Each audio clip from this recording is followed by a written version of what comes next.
What happens when you combine creativity, a little bit of passion, and a lot of trial and error? Well, you create something amazing. And while I am not here to toot my own horn and to tell you all about the amazing things that I've done, I do want to share a little bit about something that I helped to create along with a bunch of other people over the past 10 months. And if you're looking for an opportunity to create more, if you're looking for an opportunity to bring people together, and if you happen to be someone who's interested in dance, I think that this topic might interest you. I hope you'll stick around to find out a little bit more. To share more about this, I need to take you through a story. And the story is how I started 3 communities online, and specifically on a platform called Skool. So it happened about 10 months ago, a little over 10 months ago, that I created this online community called Dance Hub.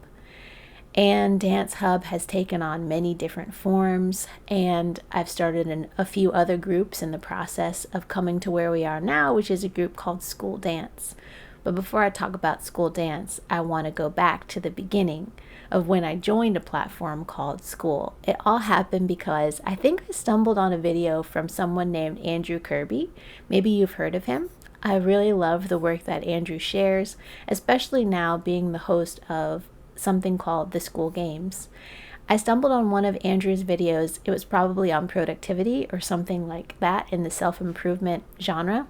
And that video, I believe, led me to join his group called Synthesizer Skool. Synthesizer Skool is on a platform called Skool. I don't know if you're familiar with it, but I'll leave a link in the description so you can check it out, maybe even join us. When I joined Synthesizer Skool, I didn't really know a lot about Skool, the platform. I didn't understand what I was clicking on, and honestly, I never really came back to Skool. That happens to a lot of the users that join and aren't familiar with the platform and don't have a reason necessarily to return. So Andrew had some incredible courses, I believe, that were available inside Synthesizer Skool. I didn't do my due diligence and look around. So I came in, I joined the group. I think I posted my introduction, which was me sharing that I was working on a project called the Parent Artist Podcast, which I was at the time. I shared that and how I wanted to grow, how I wanted to be able to monetize these things that were some of my entrepreneurial passions and things I was trying out. And then I left and never came back to Skool. And that was probably in May of 2023. Now we're at the end of 2024. So fast forward to January of 2024. I follow Alex Hormozi very closely. How about you? Have you heard of Alex or Layla Hormozi? They have some incredible business content, and I really enjoy watching what they share with the world and how they do it. I follow Alex's content, and I saw that he was going all in on this platform called Skool, and that he was creating, along with the founder of Skool, something called the Skool Games. And I heard that it was an opportunity to build a business online, and I jumped right away. I joined this group called Skool Games when there were less than 500 people. I think I was like number 375 or something. There were 300 and somewhere around there, 380 people when I joined Skool Games, and now there are I want to say 20,000 or something like that, people who've joined this group to build an online business. I joined with the purpose of building an online business on this platform and learning about it so that I could find a way to create a sustainable income doing business online and doing that through what I love, which is dance. But it's wild.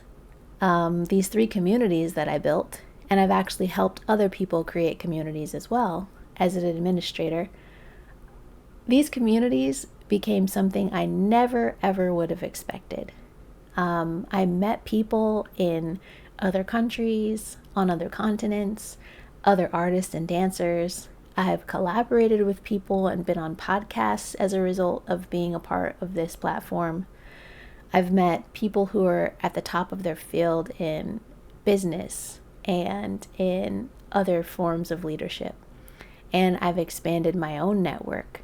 I've grown my confidence in sharing my story and bringing people together for community around a topic.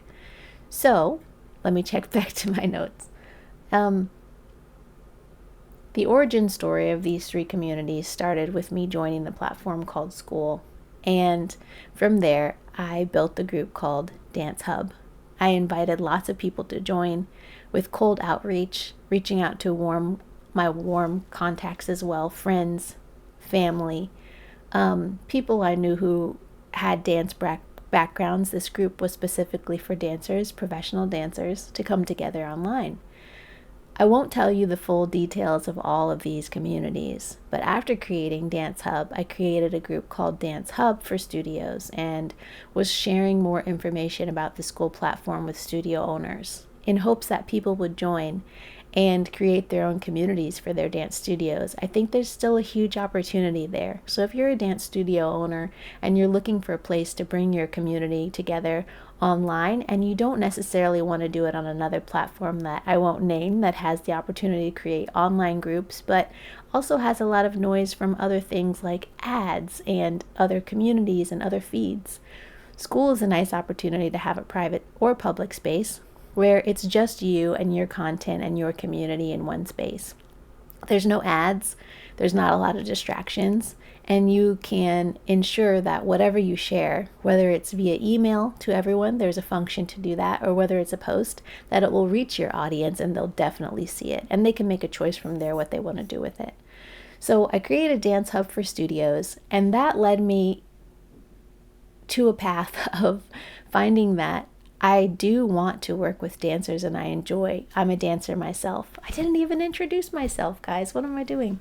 My name's Lauren Messina and I'm a dancer. I have been dancing, choreographing, teaching for 26 years. I started at the age of 9 and I've shared that story before. And here I am now at the age of 35 and I am partnered to an awesome artist who does work online as well as in person, photography and film, and he does a lot of cool stuff, and we've collaborated as well, and we have a 3-year-old toddler. So I've learned about life as a parent artist and how to continue doing this thing that I love in a new season of life. That's a little bit about me. So I created these groups, Dance Hub for studios, and that led me to understand that I really do believe dance is for everyone and everyone can dance. And from there I created a group called Dance Club. Dance Club was for anyone who wanted to come and dance in their living room in a freestyle dance break. We still do those in our new community that has kind of merged all of these things together. So over the course of 10 months, trying things, scratching things, doing new things.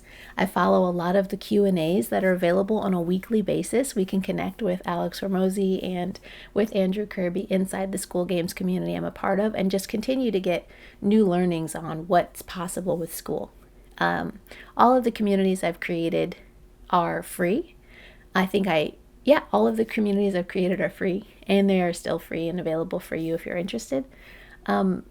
My path when I joined, my hope was that this would be an opportunity to monetize what I've been learning and what I enjoy, and it still is. But I also found that it's really exciting to be able to create things and to share them with the world and to do it in a way that's accessible for anyone. There's no barrier to entry. You can just come on in, you can take free classes with us, and you can connect with other people who are interested in dance, enthusiasts, practitioners, and professionals. So building communities is about experimentation, persistence, and also staying true to a vision of connection. That's what it's been about for me. And I've been able to find my authentic voice. I've been able to find what's important to me. And I found it not just through me taking a lot of time for reflection or writing or spending a lot of time on my own. I found it through connecting to the people that are inside of our group. Just the other day, I was talking to a member and I'd say we've become close, and I hope it's okay to say that we've become friends as well. But I was talking to them and getting feedback about our group and about moving forward and about what we could do and all of these ideas that I'd been thinking about on my own. It's like this person spoke back to me things that I hadn't even mentioned and was able to reorient the direction of the future of our group. And I've been able to listen to people that are in the community and to hear what they want and need and have to share. And a lot of things that we've talked about have resonated with where I'm at in my own life. To be honest, My life over the past 10 months would have looked a lot different had I not had this community. I think it's something that everyone should have. And if you don't have a community space of your own, in person or online, you can create one. I'm not saying that everyone should go out and start a Skool community. I don't think that it's necessarily for everyone. But I do think that it's an opportunity where if you don't have a community around you, you can easily build one. And you can build one with the intent that this community will serve not just you, but all the people that are in it. And know that going into it, you might learn a lot from others along the way as well. So I'm going to ask 3 questions now and see if I can answer them. Let me just grab a quick drink. All right, here are the questions. If any of this resonates with you, leave a message in the comments and I will look forward to reading and hearing from you, and I will make sure that I respond as well. What inspired you to create your first dance community? Well, as I mentioned, I joined the platform through Andrew Kirby knowing about it, through Alex Hormozy starting the Skool Games, and then when I was there, I knew that I want to connect with other people who are like me, other people who are interested in the topic of dance and creativity, and maybe even people who are a little bit independent-minded, who are maverick in their way of thinking, a little innovative, a little interested in trying things in a different way. That's what I've come to discover. The thing that inspired me to create Dance Hub was bringing all of these people together. The things that inspired me to create Dance Hub for Studios was for the purpose of me being able to monetize and also still have a free community for dancers was the goal. Dance Club came about because I realized that Dance Hub, all these hubs and clubs, wasn't serving everyone. There were people who wanted to join the group, but because it was specifically for professional or experienced dancers, it wasn't accessible to people who are new to dance, just interested in dance or beginners. So Dance Club provided a way to open the doors to everyone. And then, after much thinking, I realized all of these people can coexist in the same group together. Enthusiasts, practitioners, professionals. We can be in one space. We can take what we like, leave what we don't, and we can all learn from one another. Those are the things that inspired me to create these communities, wanting to have a space to come together online that felt safe, that felt motivating, affirming, and just really exciting and celebratory. How did I overcome challenges along the way? There have been and continue to be so many challenges. I don't know if you've faced challenges in your business. Oh, hold on a second. I got to check something out. Oh, all right, y'all. I'm not editing this. We are doing a Target order, and my partner just stopped to pick it up, and I just need to let them know that they're in the parking space. Okay. Bear with me.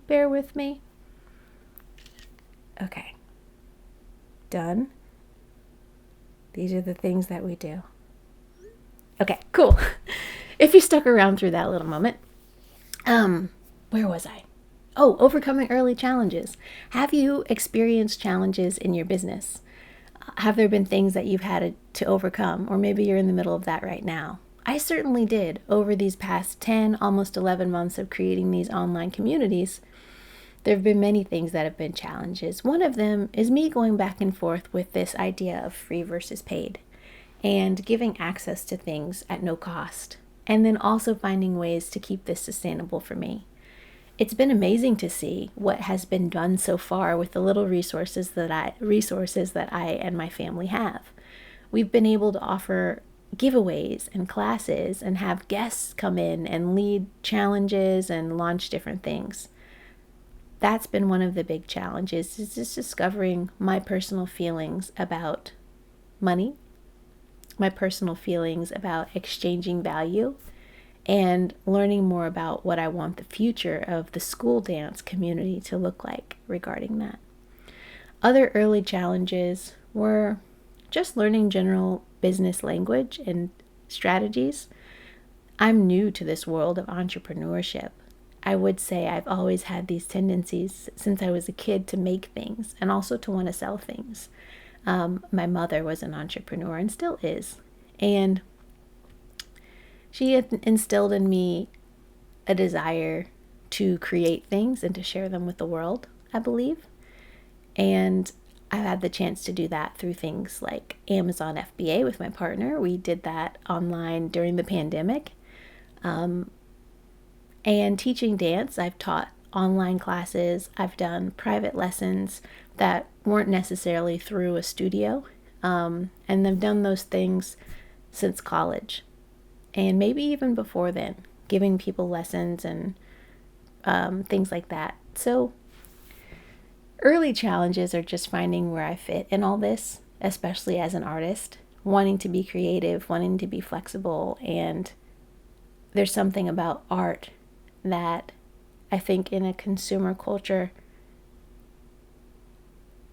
I don't always find where I flow with creating things for the purpose of consumption and creating things for the purpose of producing them. So I've learned to find a lot of value in community, and I'm still exploring what that looks like. But some of the early challenges were related to learning more about business and about strategy and about my own relationship with money, my own relationship with having a business and being an entrepreneur and taking on that label and feeling confident to say that this is what I do, this is part of my purpose and my passion, and this is what I'm working on, and it's all good. What makes Skool dance different from other groups? So as I mentioned, I'm going to put the link in the description. If you're interested to join us, I would love, love, love to meet you. I'm also going to share the link if you're interested in starting an online community. And this one is specifically for Skool and for the Skool Games. It's a competition that you can join if you would like to build a community and have the incentive and motivation to do it in a group of other entrepreneurs with a lot of feedback and a lot of support. It's a great community. But what makes Skool dance different than other groups? I'd say this is the first all-inclusive dance group on Skool that I have seen. And I've been on there since there were very few dance communities. There are communities about different styles of dance. There are communities for specifically for teachers, specifically for choreographers, for artists looking to make money online. There's many different types of communities, but Skool dance is the first that brings together anyone who's interested in the topic of dance, no matter your experience level. And I think that's something that's really exciting. It's something I'm still learning about, and something that I think we can build this ecosystem of what dance looks like on this platform of Skool, and also dance online. If you want to be a part of that journey, please come and join us inside the community. You can just click on the link in the description. I think that's all I have to share today, y'all. This topic of building communities online, I can talk more about the specifics of it. This has really just been to share more about the process of creating these 3 groups. There's a lot of technical elements that go into making these groups on the back end. If you want to start one and you want a hand, I'd be happy to meet with you one-on-one and to get you set up creating your group. I'd say I'm pretty good at that and pretty quick to be able to do it as well. And I'd love to help you out. So that's it for me. I hope you have a great rest of your day. And I'm going to go check on this Target order. All right. Peace.